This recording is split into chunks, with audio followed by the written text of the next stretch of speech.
Welcome back, Toddler Tribe. Today we're talking about toddler transitions. Transitions are a very tricky skill, and they are a skill.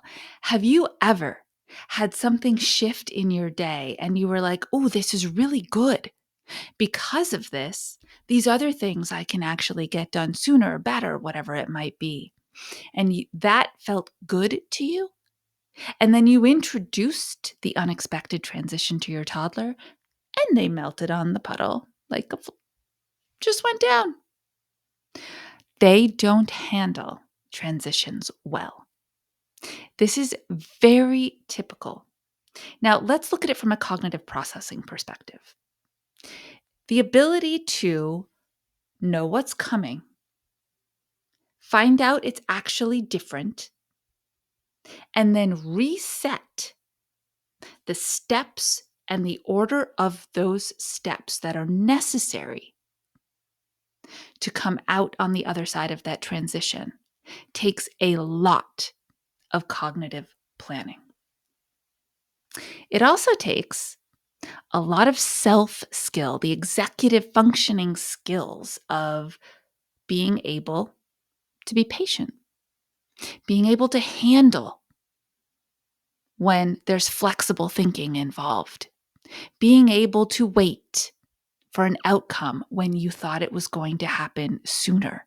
These are high level functioning skills, and they happen in your frontal lobe. Yours is fully developed. Theirs is still very mushy.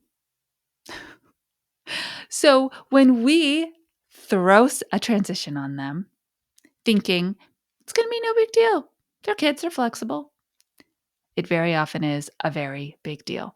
So I want to go way back in time with you today for a storytelling episode.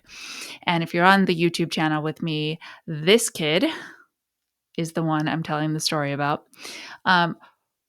Claire had a lot of difficulty with flexible thinking when she was young. Now, some kids, they're more loosey-goosey about it. This one was. She was not. And I knew that.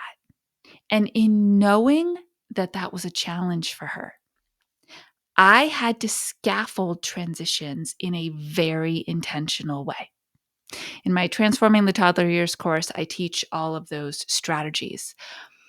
But what happened on this particular day was she was at preschool and I had an appointment after school, right? I was teaching, I'm at school. She's at preschool, she's at school. I had an appointment after school.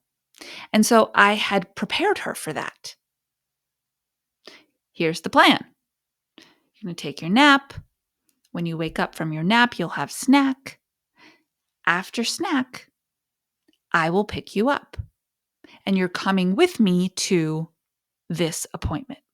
So she'd had all day to be planning this in her head, replaying the conversation, using whatever she needed to and I confirmed with her teachers and told them, so they were answering any questions she had. Then I got a phone call that they had moved my appointment up and I needed to pick her up before nap instead of after nap. Okay, I want you to put yourself in my mama shoes for that moment. What would you do? I mean, I was actually really happy to get the appointment over with and then be able to spend a little more time with her throughout the day, to be honest with you. I had no trouble. I had coverage. It was easy for me to leave school. My flexible thinking was in full force. I was able to make a new plan like that because I am practiced at it. And the ripple effects of everything that was going to happen after, I was like, oh, it's going to work out great, actually. So I had two options. I could just show up during lunchtime and say, hey, surprise, I'm here. Great news. I'm picking you up early. That's option 1. Option 2 is what I went with. What would happen if I went with option 1? What do you think? Well, it depends on the kid, of course. I know my kid really, really well. And I know she doesn't handle sudden change very well at all. I know that it sets her off and she can't shift. So if I had just shown up, instead of being happy to see me, she would have melted into tears because she was confused. This was not the plan.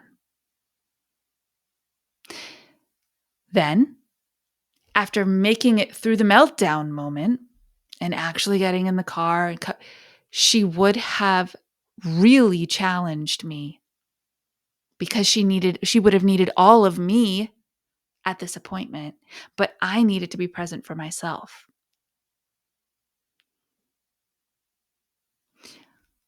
In order for her to make that shift, she needed some warning. So I called the school. Honestly, I think that they maybe got frustrated occasionally because I was such an effective communicator. But that's what my kid needed. Okay? And I know there's so many out there right now who are just like she was. And I called the school and I said, "Hey, there's been a change of plan. Here is the new plan. Could you please sit down with Claire and tell her these words?" And I literally fed them what to say. "Here's the new plan. Your mom says you will eat lunch, get in her car, go to the appointment, and have a nap after the appointment." By the way, she loved napping. So you got to know your kid, right? Missing sleep actually was so much harder for her than getting the sleep. So she loved it. So adding that at the end was really crucial because it was actually grounding for her. Oh, I will get my nap.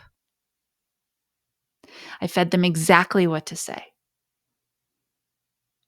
Was she able to handle the transition flawlessly when I came early? No. No. She still was kind of edgy, but she was prepared. And I could work through the edgy with her. This is so confusing, isn't it? You thought you were doing this, this, and this because that's what I said this morning. I thought that too.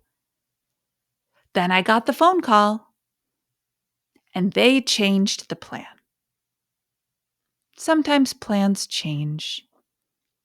Sometimes we're okay with it. Other times it's hard for us. You're doing a really great job. Remember the new plan? Let's go over it again. And this was our conversation in the car. So, expecting that your kids can handle transition moments is not fair. It's not reasonable. If anything, I want you to expect that your kids will fall apart during transition moments that are unexpected so that you can take in how they need you to scaffold for them. You're going to see growth. You're going to see evolution. You're going to see new skills develop, but you have to put in the work to help them stack the new plan. All right. I hope that this has been kind of a clear enough way of explaining how brains plan events. I have A lot of listeners here, like primary listeners here, are mamas, right? And mamas, you are expert planners. The number of things that you have in your brain at one time, that if the domino effect started and you hit it and it triggered the next one, the next one, the next one, you've got them all lined up. You've got safety plans in your brain. You've got plan Bs and Cs, and your plan C has a plan D. These are skills that you have developed over time. Assume your kiddos don't even have a plan A. Tell them what it is and then help them move through every step of it so they feel confident that they can handle when plans change. All right, you know what to do. Until our next episode, stay mindful and proactive as we transform the toddler years.